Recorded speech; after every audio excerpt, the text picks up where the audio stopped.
ನಮಸ್ಕಾರ ಎಲ್ರಿಗೂ. ಹಿಂದುಳಿದ ವರ್ಗದ ಒಂದು ಕಲ್ಯಾಣ ಇಲಾಖೆ ಕಡೆಯಿಂದ ಒಂದು ನೋಟಿಫಿಕೇಶನ್ ಬಿಟ್ಟಿದ್ದಾರೆ ಫ್ರೆಂಡ್ಸ್. ಆ ಒಂದು ನೋಟಿಫಿಕೇಶನ್ ಬಗ್ಗೆ ನಾವು ಇವತ್ತು ತಿಳ್ಕೊಳಕ್ ಹೋಗ್ತಾ ಇದೀವಂತೆ. ಇದರಲ್ಲಿ ಏನಿದೆಪ್ಪ ಅಂತಂದ್ರೆ ಒಂದು ಮೆಟ್ರಿಕ್ ನಂತರ ಒಂದು ವಿದ್ಯಾರ್ಥಿ ವೇತನಕ್ಕೆ ಒಂದು ಅಪ್ಲಿಕೇಶನ್ ಕರೆದಿದ್ದಾರೆ. ಹಾಗೆ ನೀವೇನು ಒಂದು ಕಾಲೇಜ್ ಫೀಸ್ ನ ಕಟ್ಟಿರ್ತೀರಲ್ವಾ, ಸೊ ಅದನ್ನ ಮರುಪಾವತಿ ಮಾಡೋಕ್ಕೂ ಸಹ ನಿಮ್ಗೆ ಅಪ್ಲಿಕೇಶನ್ ಕರೆದಿದ್ದಾರೆ. ಅದನ್ನ ಯಾವ ರೀತಿ ಅಪ್ಲೈ ಮಾಡಬೇಕು, ಹಾಗೆ ಏನೇನೆಲ್ಲ ಡಾಕ್ಯುಮೆಂಟ್ಸ್ ಬೇಕಾಗಿರುತ್ತೆ ಅಂತ ಹೇಳ್ಬಿಟ್ಟು ಈ ಒಂದು ವಿಡಿಯೋದಲ್ಲಿ ನಾವು ತಿಳ್ಕೊಳಕ್ ಹೋಗ್ತಾ ಇದೀವಿ. ವಿಡಿಯೋನ ಅಪ್ ಟು ಎಂಡ್ ವರೆಗೂ ನೋಡಿ ಅಂತ ಹೇಳ್ಬಿಟ್ಟು ವಿಡಿಯೋನ ಸ್ಟಾರ್ಟ್ ಮಾಡೋಣ ಫ್ರೆಂಡ್ಸ್. ವೆಲ್ಕಮ್ ಬ್ಯಾಕ್ ಎಲ್ರಿಗೂ ಫ್ರೆಂಡ್ಸ್. ನಾನು ನಿಮ್ಗೆ ಆಗಲೇ ಹೇಳಿರೋ ಪ್ರಕಾರ ಹಿಂದುಳಿದ ವರ್ಗದ ಒಂದು ವಿದ್ಯಾರ್ಥಿಗಳ ಕಲ್ಯಾಣ ಒಂದು ಇಲಾಖೆ ಕಡೆಯಿಂದ ಒಂದು ನೋಟಿಫಿಕೇಶನ್ ಬಿಟ್ಟಿರ್ತಾರೆ.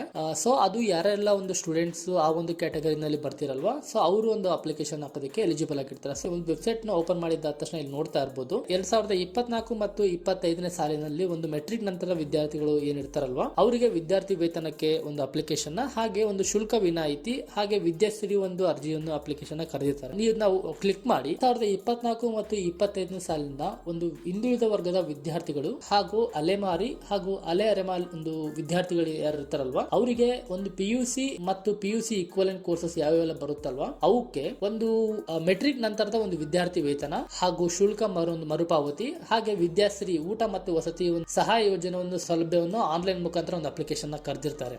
ಸೊ ಈ ಒಂದು ಸ್ಕೀಮ್ಗೆ ನೀವು ಅಪ್ಲಿಕೇಶನ್ ಹಾಕ್ಬೇಕಾಗಿತ್ತಪ್ಪ ಅಂದ್ರೆ ನಿಮಗೆ ಕೊನೆ ದಿನಾಂಕ ಬಂದ್ಬಿಟ್ಟು 15ನೇ ತಾರೀಕು 9ನೇ ತಿಂಗಳು 2024 ಕೊಟ್ಟಿರ್ತಾರೆ. ಸೊ ಇದ್ರ ಬಗ್ಗೆ ನೀವು ಇನ್ನೂ ಕಂಪ್ಲೀಟ್ ಆಗಿ ತಿಳ್ಕೊಬೇಕಾಗಿತ್ತಪ್ಪ ಅಂದ್ರೆ ಇಲ್ಲಿ ಏನ್ ಕಾಣ್ತಾ ಇದೆ ನೋಟಿಫಿಕೇಶನ್, ಇದನ್ನ ಕ್ಲಿಕ್ ಮಾಡಿದ್ರಪ್ಪ ಅಂತಂದ್ರೆ ನಿಮ್ಗೆ ನೋಟಿಫಿಕೇಶನ್ ಇಲ್ಲಿ ಡೌನ್ಲೋಡ್ ಆಗುತ್ತೆ. ಇಲ್ಲೂ ಸಹ ಅದನ್ನೇ ಕ್ಲಿಯರ್ ಆಗಿ ಮೆನ್ಷನ್ ಮಾಡಿದ್ದಾರೆ, ಯಾವ ಒಂದು ಕ್ಯಾಟಗರಿ ಬರುತ್ತೆ ಇಲ್ಲಿ ಯಾರೆಲ್ಲ ಅಪ್ಲೈ ಮಾಡಬಹುದು ಅಂತ ಹೇಳ್ಬಿಟ್ಟು. ಹಾಗೆ ನಿಮ್ಗೆ ಏನಾದ್ರು ಇನ್ನೂ ಡೌಟ್ ಇತ್ತಪ್ಪ ಅಂತಂದ್ರೆ ಇಲ್ಲಿ ಕಾಣ್ತಿರುವಂತಹ ಒಂದು ಇಲಾಖೆ ಒಂದು ನಂಬರ್ಗೆ ನೀವು ಕಾಲ್ ಮಾಡಿ ಸಹ ತಿಳ್ಕೊಬಹುದು, ಇಲ್ಲ ಮೇಲ್ ಸಹ ಮಾಡಬಹುದಾಗಿರುತ್ತೆ. ಇಲ್ಲ ನಾರ್ಮಲ್ ಆಗಿ ಪೋಸ್ಟ್ ಮ್ಯಾಟ್ರಿಕ್ ಕರ್ನಾಟಕ ಗವರ್ಮೆಂಟ್ ಒಂದು ವಿದ್ಯಾರ್ಥಿ ವೇತನ ಸಂಸ್ಥೆ ಇರುತ್ತಲ್ವಾ ಅದಕ್ಕೂ ಸಹ ನೀವು ಕಾಲ್ ಮಾಡಿ ತಿಳ್ಕೊಬಹುದಾಗಿರುತ್ತೆ. ಇದಕ್ಕೆ ನೀವು ಅಪ್ಲೈ ಮಾಡ್ಬೇಕಾಗಿತ್ತಪ್ಪ ಅಂತಂದ್ರೆ ನಿಮ್ಗೆ ಡೈರೆಕ್ಟ್ ಆಗಿ ಲಿಂಕ್ ಸಹ ಕೊಟ್ಟಿರ್ತೀನಿ. ನೀವು ಇಲ್ಲಿ ಕ್ಲಿಕ್ ಮಾಡಿದ್ರಪ್ಪ ಅಂತಂದ್ರೆ ನಿಮ್ಗೆ ಡೈರೆಕ್ಟ್ ಆಗಿ ಒಂದು ಪೇಜ್ ಓಪನ್ ಆಗುತ್ತೆ. ಇಲ್ಲಿಂದ ನೀವು ಒಂದು ಅಪ್ಲಿಕೇಶನ್ ಹಾಕೋದಕ್ಕೆ ನಿಮ್ಗೆ ಅಪ್ಲಿಕೇಶನ್ ಹಾಕ್ಬೇಕಾದ್ರೆ ಏನೇನೆಲ್ಲ ಡಾಕ್ಯುಮೆಂಟ್ಸ್ ಬೇಕಾಗಿರುತ್ತೆ ಅಂತ ಹೇಳ್ಬಿಟ್ಟು ಇಲ್ಲಿ ಕ್ಲಿಯರ್ ಆಗಿ ಮೆನ್ಷನ್ ಮಾಡಿದ್ದಾರೆ ನೋಡಿ. ವಿದ್ಯಾರ್ಥಿಗಳ ಆಧಾರ್ ಕಾರ್ಡ್ ಮತ್ತು ಆಧಾರ್ ಕಾರ್ಡ್ ನೊಂದಿಗೆ ಮೊಬೈಲ್ ನಂಬರ್ ಬೇಕಾಗಿರುತ್ತೆ, ಯಾವ ಒಂದು ಲಿಂಕ್ ಆಗಿರುತ್ತಲ್ಲ ಮೊಬೈಲ್ ನಂಬರ್, ಆ ಒಂದು ಮೊಬೈಲ್ ನಂಬರ್ ಸಹ ಇರಬೇಕಾಗಿರುತ್ತೆ. ಹಾಗೆ ಒಂದು ಆಧಾರ್ ಕಾರ್ಡ್ ಆಗಿರ್ಬೋದು, ಆಧಾರ್ ಕಾರ್ಡ್ ಸಂಖ್ಯೆ ಸಹ ಇರಬೇಕಾಗಿರುತ್ತೆ. ಹಾಗೆ ಒಂದು ವಿದ್ಯಾರ್ಥಿಯ ಮೇಲ್ ಐಡಿ ಸಹ ಇರಬೇಕಾಗಿರುತ್ತೆ. SSLC marks card